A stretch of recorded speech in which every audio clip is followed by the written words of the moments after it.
Hey pals, welcome back to the Nothing Ventured podcast. Today we have a guest, which is a first for the podcast. So this is Steff. Steff is a content producer who works for a large advertising agency in Cardiff. He's also a freelance photographer and he's just a good dude. So yeah, we've got plenty to talk about today and I'm looking forward to getting into it.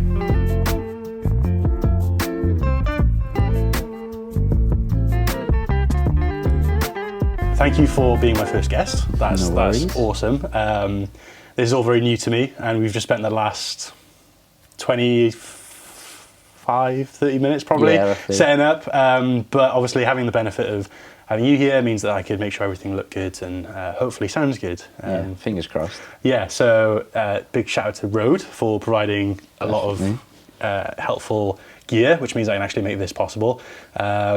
And yeah, so we're banking on it all working. We haven't monitored anything. Yeah, exactly. Winging it. That's just the way it goes. So yeah, I guess there's a few topics that I wanted to talk about today. But I'm pretty happy just to sort of see where the conversation goes. So why don't you start by introducing yourself in a little bit more detail than I did, sort of talk about some of the things that you've been up to recently, and just so people have a bit more context about who you are and what you're all about. Yeah, so I'm Steff, I'm 26, I'm a content producer and photographer. I started creating content, I want to say probably when I was in uni, on a casual basis. It was really like, I guess like what I now refer to as like Instagram photography, which I guess is kind of roughly how we met, sort of. Got into photography because of Instagram and how easy it made it to upload. Always like played around with cameras and stuff, but never really took it seriously. So started shooting stuff on my phone just because it was accessible. Got my first DSLR when I was in uni, and things kind of snowballed from there. Ended up sort of me getting a job in advertising thanks to my Instagram. And since then I've been in the industry now, I'd say probably around 5-6 years-ish, and it sort of developed from me running social accounts and creating content for them to more sort of specialising in photography and content for different businesses' Instagram accounts across several different brands and sort of industries. Cool.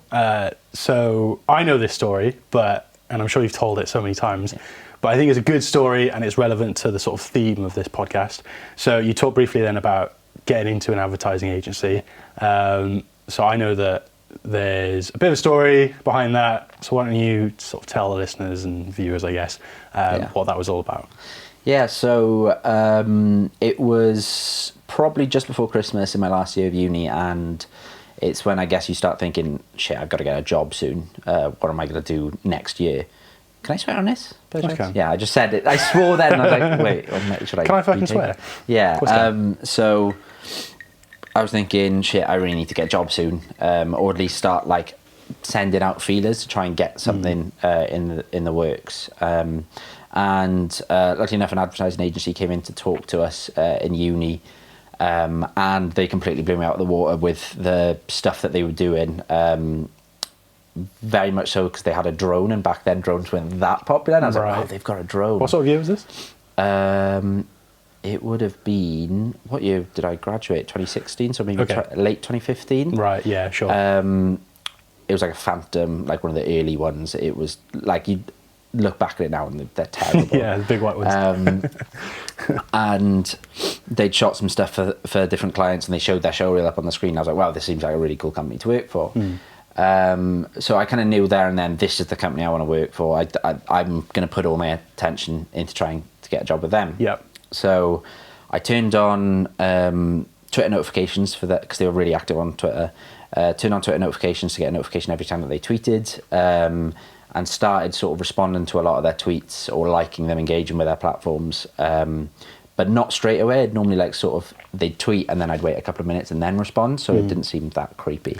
Sure. And then when it came around to me doing my FMP, my final major project, this is kind of where you showcase your skill, and kind of you blend it to like where you want to go in that sense.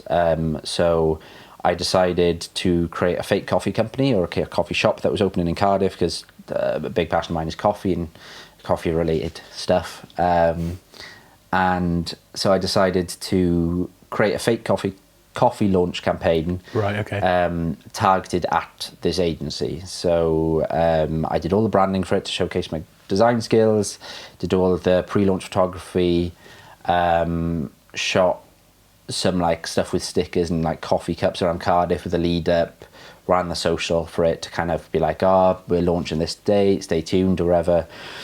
And at the same time I ran a Twitter campaign targeting people in marketing and advertising that were, and the postcode I put in was their office. So right, okay. I didn't know that. Okay. Yeah, so I targeted it in a really short radius. Okay. Basically, so then it would come up with everyone that was working there's Twitter feeds Right, constantly. makes sense. And that was a paid campaign, so like Twitter Yeah. ads, you mean? Yeah, okay. Yeah, so I think I paid something. It wasn't massive. Probably felt massive at the time. Oh yeah, as a uni student, I was broke anyway. So I think it was something like, I think I might have tried like between like 25 and 40 quid, that sort of thing. Okay.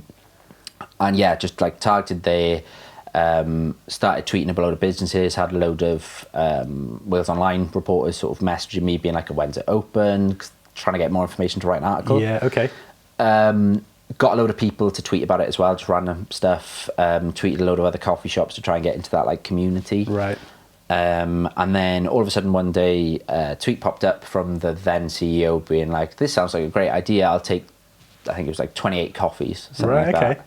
So in my head, I was thinking, shit, how the hell am I going to facilitate this order? Right, sure. So I kind of tweeted something back like, haha, we're not open yet. Feel free to send us a message in a week's time or something like that. All right, okay. And then it so happened that he came into the university like a week or so later, and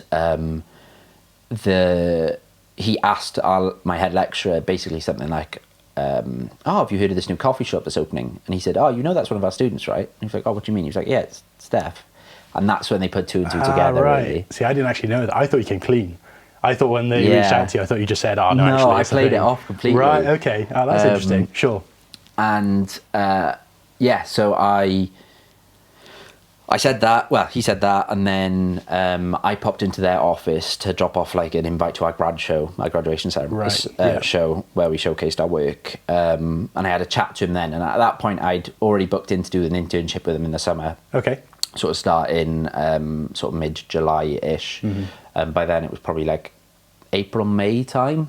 And I basically like had a chat with him, and he was like, oh, so that was you, was it? Like, and then he kind of questioned me a bit to be like, is this, do you actually want to launch this coffee shop, or are you like in the marketing side of things? I was like, yeah, no, it's just like, it's all fake. It's just to get your attention. Okay. And I think he was impressed. And then it was a week before my graduation, so it was end of June, I get a random DM on Twitter saying, hey Steff, I'd love to have a chat with you about an opportunity. Can you come to the office, please, by like the end of today? And it was the day after my birthday. I was severely hungover. It doesn't sound like you, mate. No, not at all. And I was back in command, so it was about hour and 20-ish away from the head office. Yeah. I had no data at the time, so I was in a coffee shop, ironically, and I connected to the Wi-Fi and I saw it, and I was like, oh, what's this? And then my phone rang straight away after. Yeah. They'd got my number through someone that worked there that was friends with someone I was in uni with. Okay. And he basically said, hi mate, we'd love for you to come into the office for a chat. Like, can you get here? And I was like, I'm back in command, it's going to take me an hour. And they were like, yeah, just get here fast. So I was like, okay, great. So there's me racing up to them for, I get there, so this is about a week before my graduation, 2 weeks before I'm meant to have my internship with them. Right, yeah. I arrive and he takes me into the boardroom and says, look, we've got a position opened up here in our social team. Do you want a job? So me being chuffed, extremely hungover, just said, yeah, in open arms, basically, that cool. I'd love to. And that was how I joined the advertising industry. Amazing. And you're still working there now. Yeah. How many years is this now? It's probably like 5.5, 6 years now. Yeah, you had your 5-year anniversary recently-ish, right? Yeah, like in July-ish, so yeah. Amazing. Cool. So when you were doing all of that, was that outcome anything like you expected, or was it just like a surprise? Like, what were your thoughts at that point?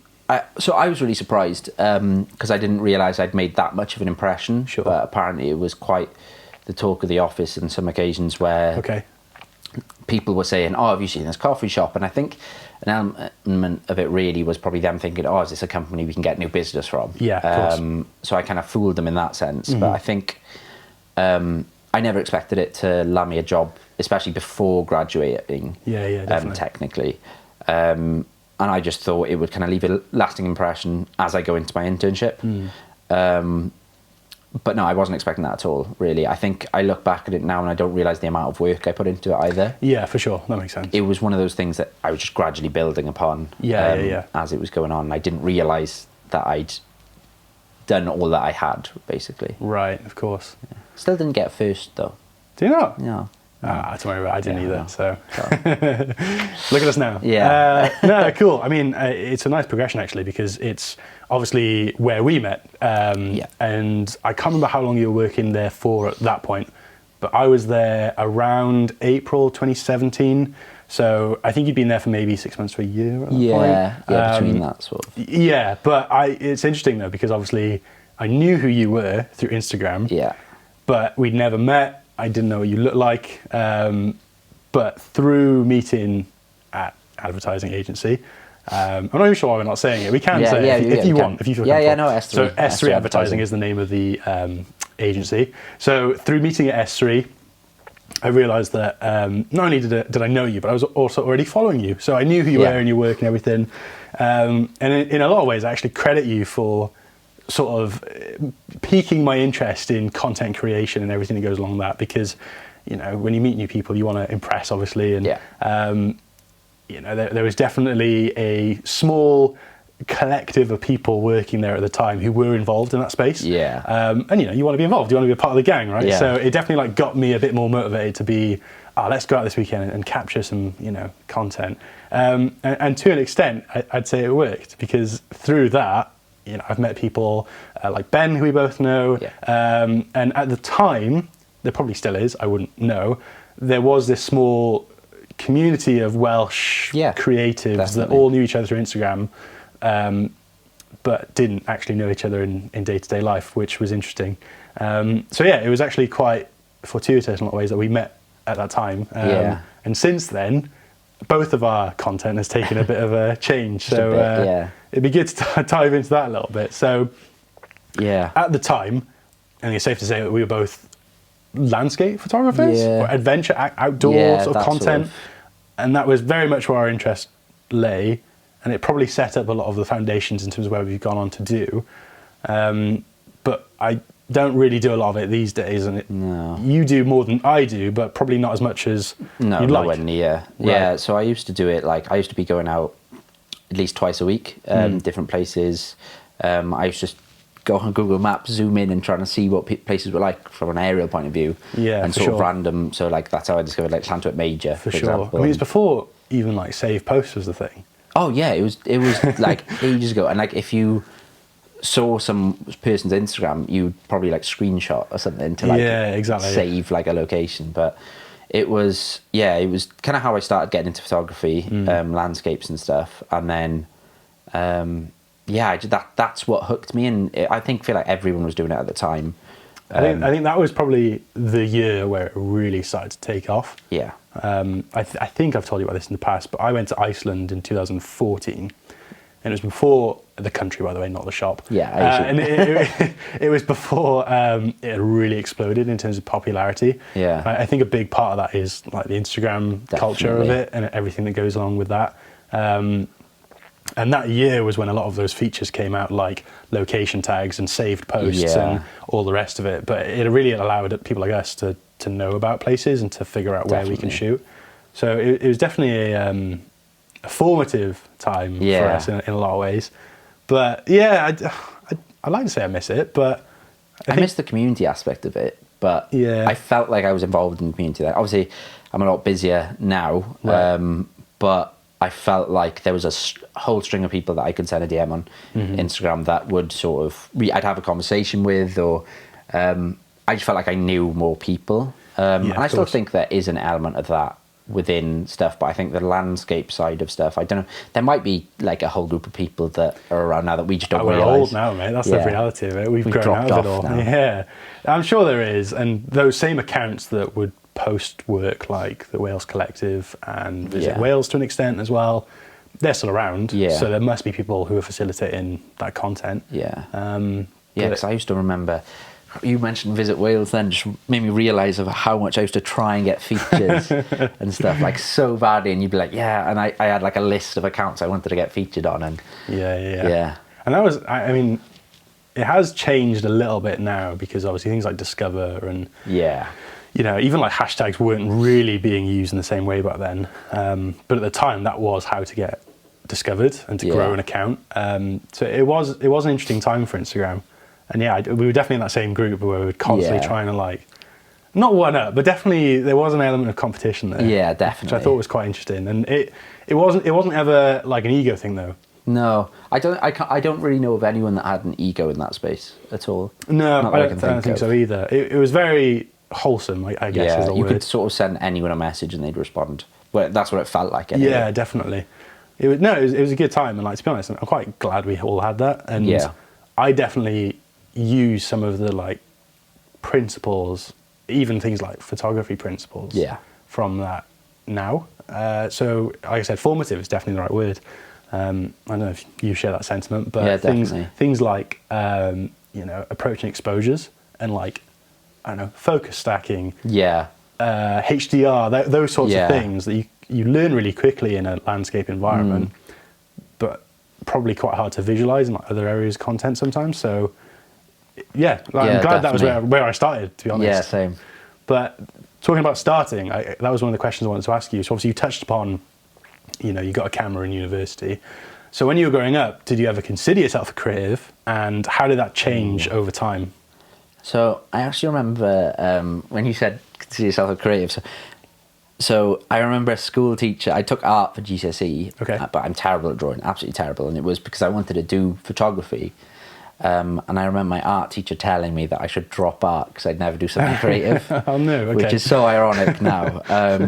But I think I was never really good at academic subjects. I always, looking back now, I was always the one that was kind of techie, I guess, whether that's gaming or like phones and stuff.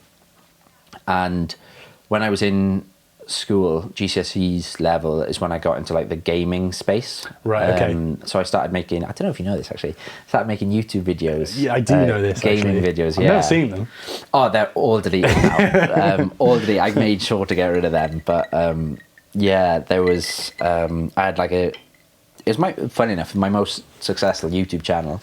Where I'd make gaming videos. It was like montages and stuff, and I was involved in that space. Was it Call of Duty? Yeah, it was Modern Warfare 2 era, and I loved it. Classic. Absolutely loved it. Be up all hours of the night, all day, playing COD, and I loved it. And I think that's kind of what got me into the editing side of things. And making free running videos as a child. Yeah, love it.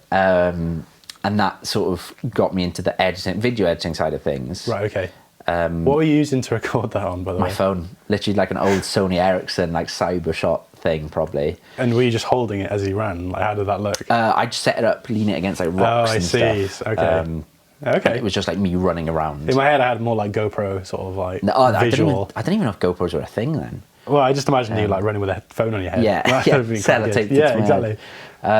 So I did a bit of that, and I think I was always involved in the YouTube space, whether that was watching a lot of people or creating stuff. That kind of died out when I went to college. Went to college for creative media. Which I learned not so much photo, but more video based. But they were with big old film cameras that I hated.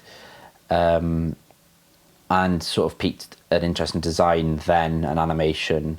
So it was really weird. I've kind of jumped between a lot of stuff as I was growing up, whether it be photo or video, taking photos with my phone, dropping the photo into Paint and upping the contrast normally, or saturation, like really terrible edits. But I think that's kind of like teed me up well with my career now, where I not only take photos, but I film video and do a little bit of animation and stuff. I think it's given me a good base because I've kind of got a little bit of interest in all areas, and I've done it at some point across the last 10 years. Yeah, absolutely. It's interesting how we all come up in different ways. You know, and I think it's safe to say there's no right or wrong way to do it. No. You obviously took more of an academic approach to it in some capacity. But for me, for example, like, it was much more about just having to go and figuring out things as I went. And we've kind of ended up in the same space anyway. So you know, there's definitely a lesson there. But I think we talked about this earlier. You've got to do things for the enjoyment of it. And I think that's really where it starts for a lot of people, is not doing it because you've got the outcome necessarily in mind. It's because you enjoy the process as well. And like even things like creating YouTube clips of gaming montages, that really does like start, you know, ignite that fire in you. It's a passion at the end of the day, so you just get really hooked on absolutely. creating and churning out content, basically. Yeah, definitely. And I think sometimes you don't realise some of the ways you can be creative as well. You know, you knew that you were a creative growing up, or at least when you got to that sort of age where you could make those decisions. I definitely didn't, and it took me a lot longer to sort of realise, oh wait, there are ways for me to be a creative that aren't necessarily art. Because I was crap at art in school. Oh, same. So bad. I wouldn't. I probably would have had a pretty pants experience had I carried on doing that. So no, it's nice to hear that, like, you know, two sides of the same coin. But ends up with the same sort of outcome anyway. Yeah, definitely. I remember chatting to a friend of mine, Sam Lloyd, and he's a video editor.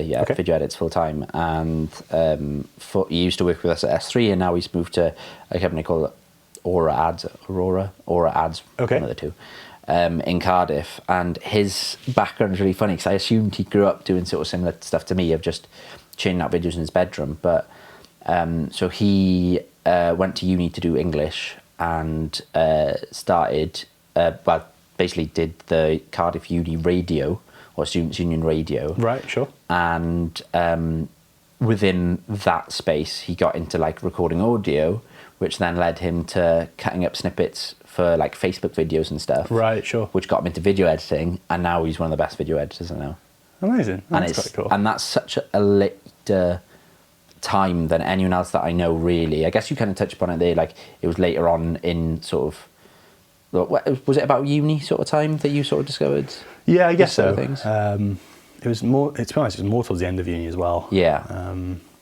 It was more developed then though, wasn't it? It was more of a, I guess so. It became a lot more real. It was when things like iPhoneography became a bit more apparent. Like, cameras on iPhones were pretty crap when they first started.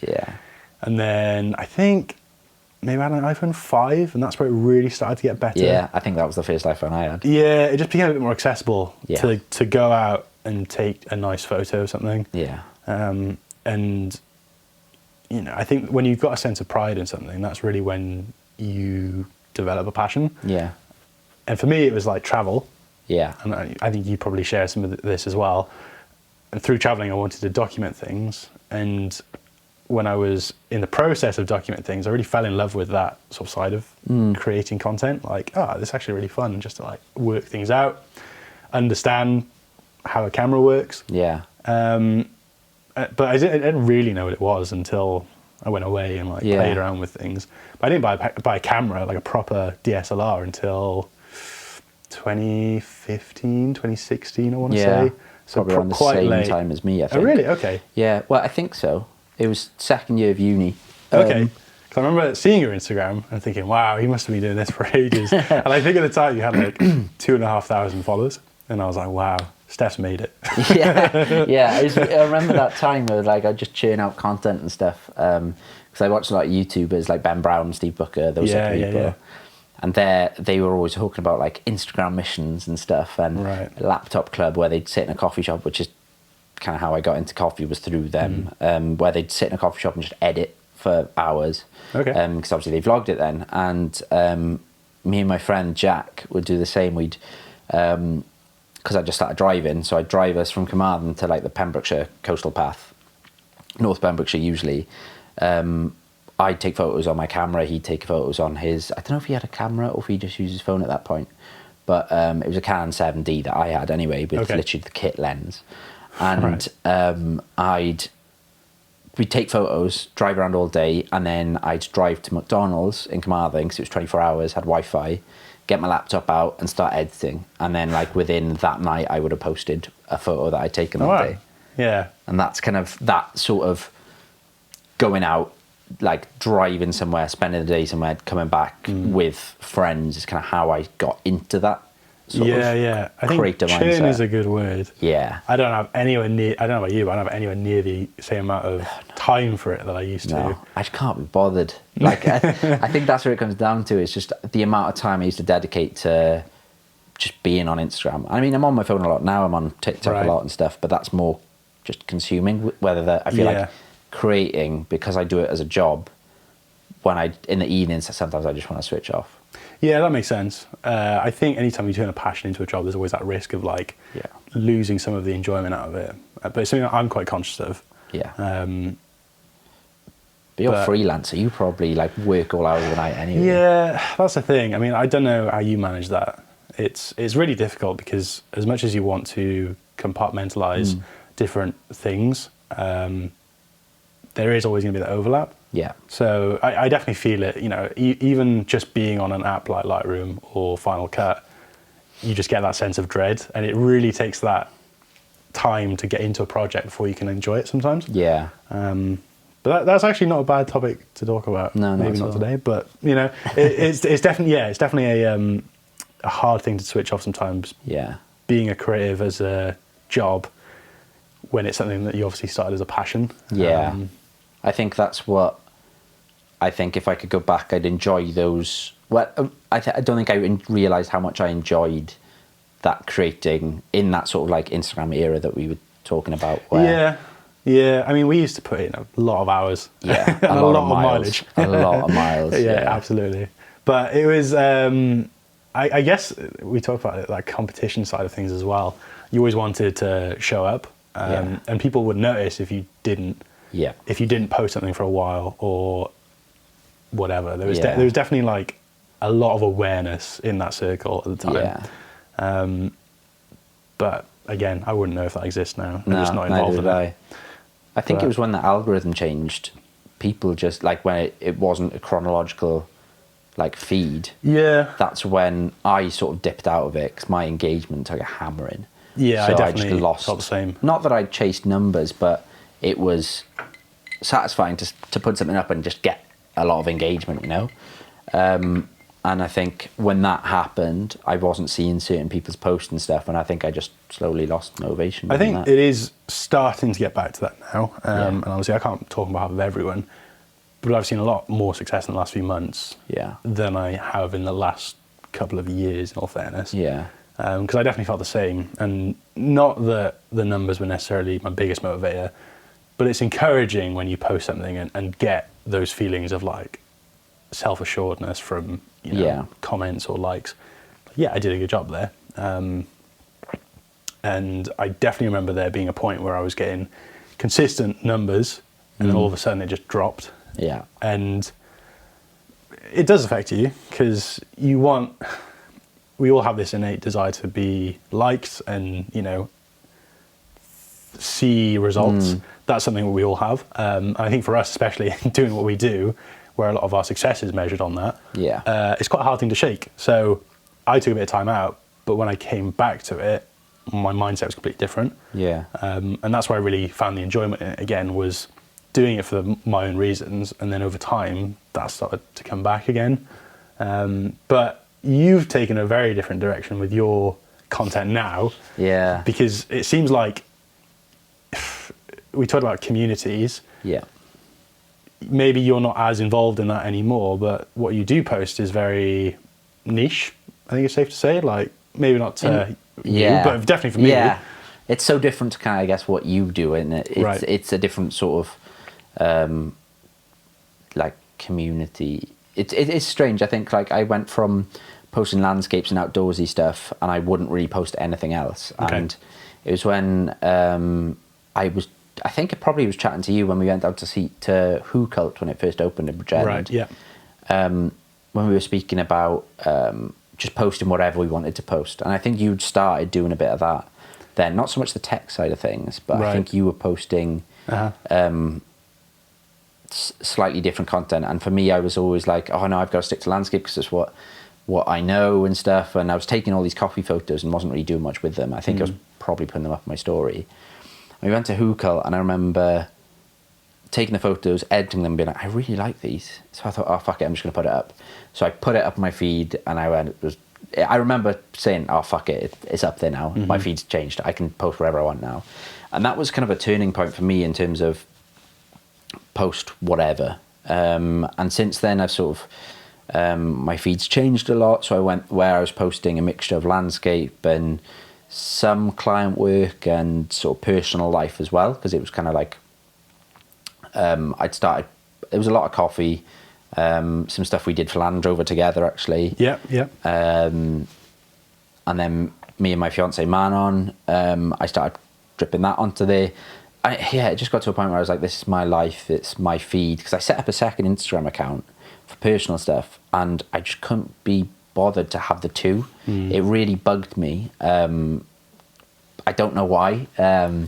So yeah, I just started posting whatever I wanted to on my Instagram, and now it's sort of moved on. It's still sort of the same, but I guess I now, like today, for example, I put a photo up that I took on my phone. Did see? From a coffee shop. Yeah. Which I never would have done before, because I was like, it has to be camera. It has to be on my camera. Sure. I get that. I guess it comes down to risk though, or your perceived risk of that situation. I'm definitely guilty of that in a lot of ways. But what I've noticed about your content in particular is that you've gotten over that initial fear, and now your content is very centered around lifestyle, but more specifically your lifestyle. And I think with a lot of things, there's this big thing that anyone can take a single photo, right? Whether it's landscapes, anyone can take a photo of any given location, any given coffee shop. But what you're doing really well is that you're incorporating your own personality or elements of like your brand, if you want to call it that. And that's really like the centerpiece of everything else that's being posted.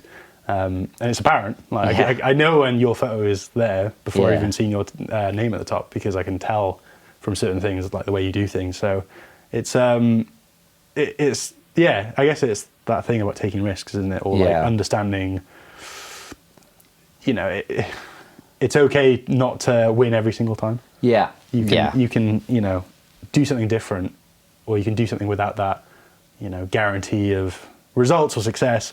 Just for the enjoyment of doing it. It took me a while to get to it, but I'm at a stage now definitely where I can just post whatever, within reason obviously, but I can take photos on my phone and post that up, and I'm happy. It's normally a case of, because I was taking photos anyway and I'd put them up on my story, and sometimes I'll check them into VSEO and just be like, I like that photo, I'm going to put it up on my feed. I went through a stage where I put a white border around stuff, because I think I liked the look of it, and then I got annoyed with how it looked on my feed, so I just gradually made the white border smaller and smaller, and then just thought, oh bugger it, I'm just going to get rid of it. It's paid off. I mean, you have had successes in some of your content that, maybe a year or two ago you would never have posted that, because it just wasn't necessarily what you wanted to put out there. But the one that comes to mind is obviously the photos you took of Kin and Ilk. Yes. Which got picked up by quite a few big accounts actually, didn't it? So, just goes to show that you can try something new and take that risk. And it might actually pay off really well for you. So, there's been a few good examples of that. And like me especially, with the whole tech thing. I literally posted one photo of my office one day. That blew up big time. But it was like by far my most successful post, and I was like, oh, okay.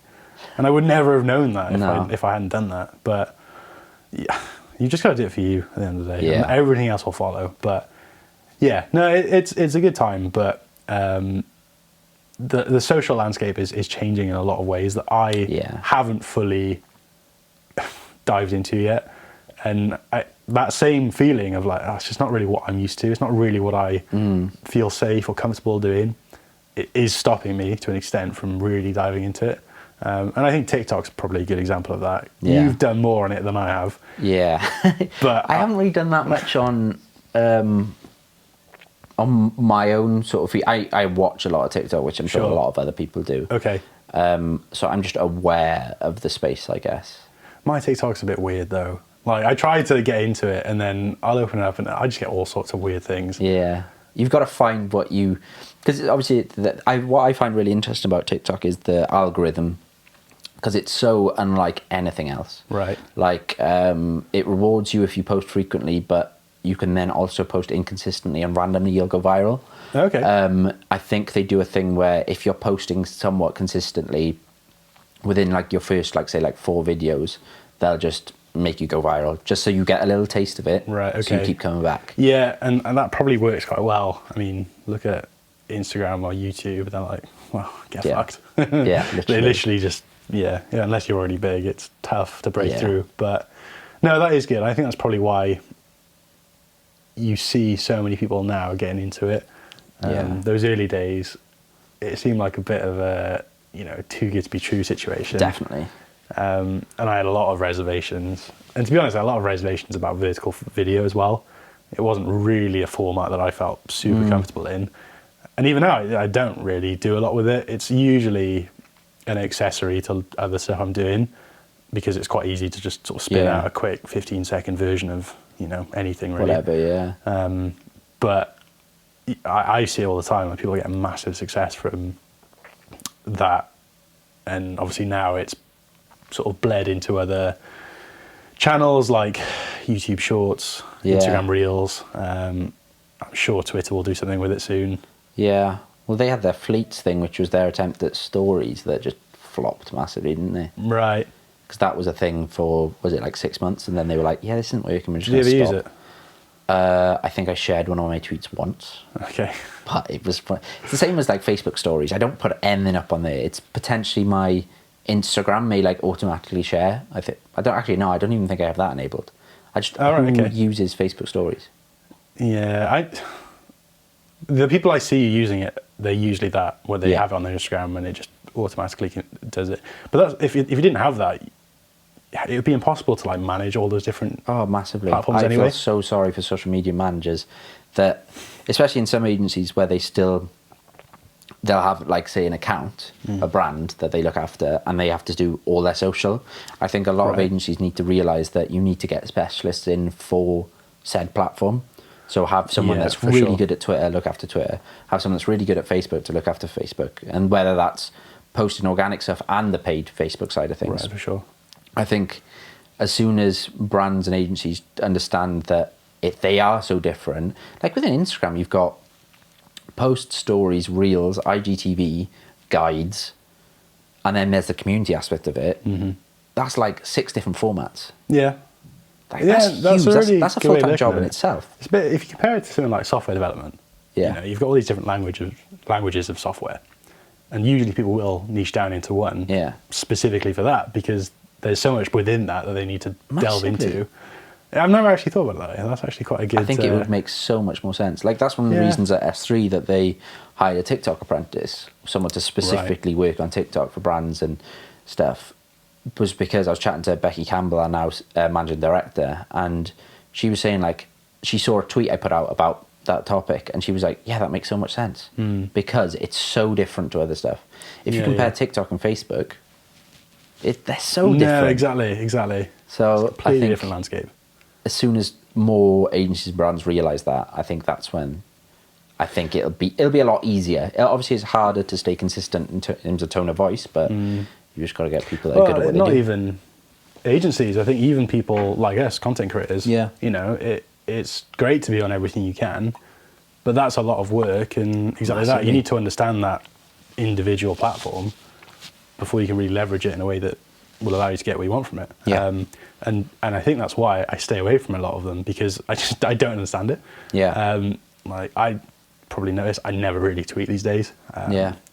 And I've started posting TikToks, but only because they're like residual content from Instagram that I think, well, that's an easy thing to post. Easy post, yeah. Yeah, but you were saying then about like consistency. I was thinking, is that why? Because a post that went really well, on Instagram and perform really well, has just done nothing on TikTok. So Yeah. it's interesting. I think sometimes as well, like phone content on TikTok does a lot better than camera stuff. Occasionally I see a few like camera led stuff, but Okay. a lot of the time I feel like if it's shot on a phone, TikTok somehow like in the metadata or whatever sees that and Okay. rewards it. I see a lot of these posts though, and I guess they're all framed as like Instagram hacks or social Yeah. media hacks, and a lot of them never really seem to test those theories. They kind of just throw them out there, and I'm sure some of them are true because there's always going to be an ounce of truth somewhere. But I think people they think about that too much.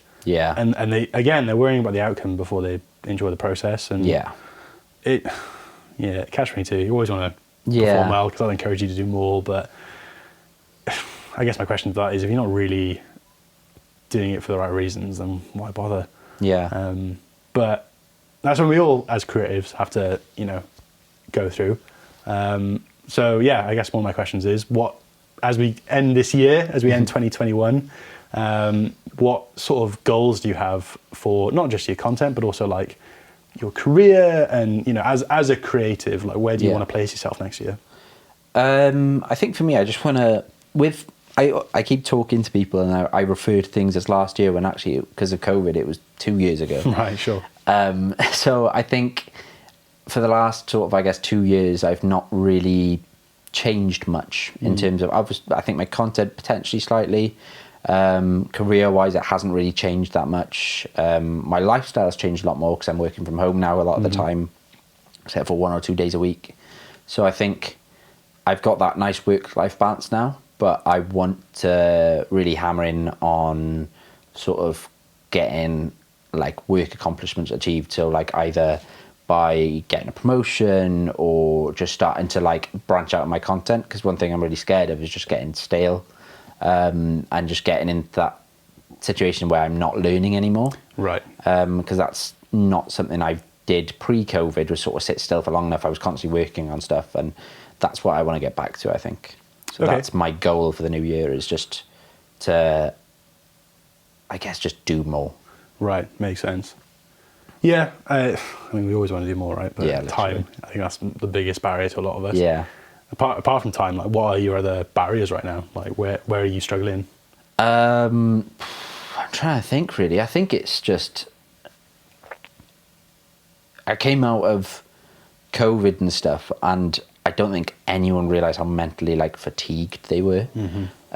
So work-life balance was something that I really struggled with. I was constantly working, or I'd work on weekends and stuff. And I think I'm just getting into that stage now where I'm like looking after my mental health as well as Right, okay. like I'm working hard, but I'm also resting when I need to. I'm listening to my body. I'm making sure that I have hobbies outside of creating stuff. Okay. Because so I started going to a free running gym actually, and it's so much fun. I feel like a kid again at a playground. So we're going to start seeing YouTube videos from it, yeah? Maybe not YouTube videos now. But I've been experimenting with reels actually. So I know I had a break from creating stuff, but I've been creating reels for it. Right, okay. Because the guys I go with, there's like a parkour community on Instagram, which obviously it's going to be there, but I never thought about rather. And I was going and sort of training with these guys, and they were like, oh, you need to post up some clips. I'm like, I'm not putting that on my Instagram. Like, it's a separate thing. I want to enjoy it. And then they convinced me to make like a second Instagram or whatever for that. So it's nothing to do with numbers. I don't check the analytics. It's not even a business account. Or a creator account. All right, it's bog standard. I don't care about it. It's all shot on a phone. And an element of my work has come into it, so I'm a bit like, okay, I'll shoot it in vertical, so then I can put it into reels.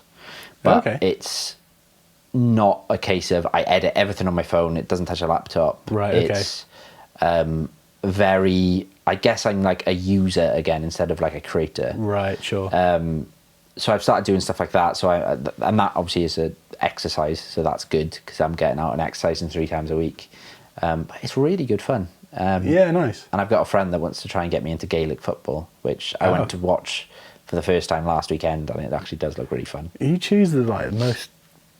And it couldn't just be like 5-a-side, could it? Yeah, the strangest hobbies. But no, I mean, it's fair enough. It's interesting that you're shooting in vertical Yeah. Because I think that's quite telling. Yeah, yeah. It's weird because I remember the guys, because you ask someone to like record a clip for you, and they're like, "Oh, this way or this way?" Because obviously, I normally say, "Oh yeah, portrait," and then because obviously it's like creator speak. Yeah, for sure. And I'm like, "Oh, the vertical," and they're like, "Oh, okay." So they'll record it, and then like whenever someone goes to put it in landscape, I'm like, "Oh no, vertical," because it is that creator in me, and sort of having to make sure the edit is somewhat more polished or whatever, or getting an alternative angle and cutting between. But I feel like that's kind of going back to my roots. I'm creating because it's fun. Yeah, and, exactly. It's not like a fully polished thing at all, though. It's nice that you've got like an opportunity to combine those interests as well. Yeah. You know, that's... Sorry, I'm going to sneeze. Oh, there Bless it is. It was building for a good half an hour, that was. Heart feels better. Yeah, you know, you don't always get that. And especially with like team sports, how would you? So yeah, no, it's cool. I think what you'll probably find is it'll reignite that desire to want to create as well. Definitely, because that was what it was for me. And you know, like now I'm getting back to that sort of like, I'm posting consistently, I'm enjoying it, and now the numbers are starting to come back, which took a while, but you know, it's been fun. But yeah, awesome. So we're going to wrap it up around now, but before we do, this is something that I'm going to have as a recurring segment. So I want you to shout out 3 accounts. It can be on any platform, any channel, whatever, that you think are doing really good right now, or that you keep coming back to because they're doing something that you think is interesting. So yeah, who are you enjoying right now? Oh, that's a hard one. I when I watched your intro, I was like, oh, he's going to ask me this question. I need to make sure I know things. I might have to actually check on my Instagram, but I think someone that has inspired me for the longest time, and that we both know is Ben. Ben Holder on Instagram. I think his quality level is insane. And obviously I work with him as well, so I get to see that on a regular basis. But some of the stuff he churns out, and he doesn't shout about it at all. I mean, he shoots stuff for clients, and a humble man. I think if he just even posted it up on his Instagram, because he keeps all his work stuff separate, but some of the stuff he does, oh my God. I see some edits and stuff, like some photos he takes and he edits it up, and I'll be like, when did you shoot that? And he's like, oh, the other day. And I'm like, why aren't you shouting about this? It's so good. So I think he's definitely a creator that, or a photographer, art director, that definitely needs to shout about his work more. It's his consistency and his quality is top notch, and I think he takes it for granted almost sometimes, because he could shout about it. And he just doesn't. Definitely. Let me open up my Instagram. I'm trying to think of people. I know that I think his name is Zach Lower. Okay. He's based down in Brighton. Zach Lower. So he's got 37k. Excuse me. He is a really talented videographer. Really talented, and he makes a lot of like reels and that sort of content. But it's like I think, has got that bug that we had way back when. The stuff he turns out, the quality of his work is like sick. I think he does really sick stuff with music and stuff. His I think girlfriend or fiance, I'm not sure which one, she shoots all the stuff for Future Self. Alfie Days' brand. That's it. His brand. So he's kind of somewhat involved in that space, but I don't think really that much. Funny enough, one of his brothers, I think it's his younger brother, went viral on TikTok. And I had no idea they were brothers until I saw them in like each other's stories, and I thought, that's quite funny that there's 2 brothers that are like creators, but they're different platforms and they're so different. But yeah, Zach Lower is really, really sick. So I'd say Ben, Zach Lower. I would say Finn Beals, because he's more of a traditional photographer. He's insane, but he's kind of like well known anyway. I'm trying to think of someone that's smaller. So yeah, I mean, it could be literally anyone that you're finding inspiration from right now. I think it varies so much. I'll check my saved posts. Yeah, you go ahead. That's normally what I'll... There's so many good creators now. So many. That's the thing. It's become so much easier to find people these days as well. Yeah. I think the Explore tab is something that I just don't take. I will scroll through for hours, just different accounts, because you get stuck in a rabbit hole, don't you, of just seeing 100%. like the similar content. And if you notice as well, so even though I follow a lot of people, I will get, oh, because you follow blah blah, and it'll show me a post. So before it would show me a feed, like a profile, but now it shows me a post of theirs.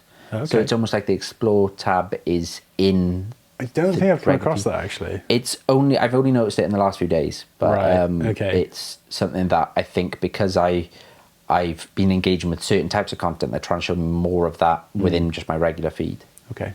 Without, Yeah, that's interesting. I mean, there's a lot happening in that space right now. yeah, massively. But we kind of talked about it earlier in terms of finding content. But actually, I'm now remembering how hard it was to find creators as well. And like discovering new people only really happened if you followed a page that promoted creators. Yeah. Or if someone that you knew was like, hey, check this out. This is kind of cool. Now it's so much easier to come across quite organically new people. Yeah. And that's probably a good thing actually that's come out of it. I try to be quite open-minded to all the changes. Yeah.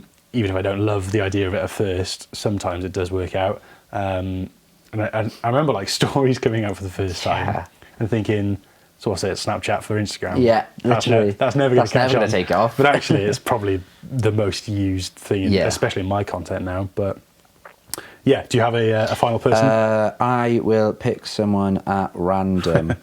There's just a lot of coffee saved, to be honest. What a shock. Let's say...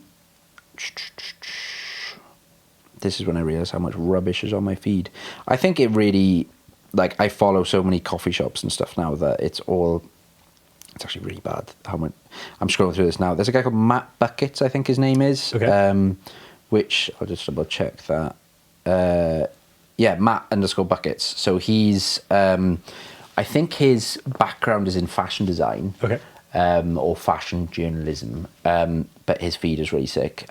It's a mixture of like lifestyle coffee and like clothing and stuff, but it's the vibe of that sort of account I just love at the moment. I think it's the like lifestyle but with a hint of quality, which I love. Yeah. And I think that influences me to post the content that I do as well. For sure. No, that's awesome. Well, Steff, thank you very much for being my first guest. No worries, it's been an absolute pleasure. Hopefully we haven't talked too much about like social media and everything, and people will have got some value out of this. That's the biggest thing. I get so much value out of podcasts. That's really where like some lessons or like gaining insights into like experiences really come to like the forefront. So the whole point of this really is to sort of outline and explain some of the things that have happened in our careers or creative journeys, and hopefully people have gained some insights and quality out of that. So yeah, thank you so much for coming on. We'll stop there. I hope everything is carried on recording, because otherwise we're just chatting for the sake of chatting now. But yeah, hopefully this will go out in the next couple of days. But yeah, thank you so much, Steff. I don't really have an outro yet, so I guess cheers, thanks for that. No worries.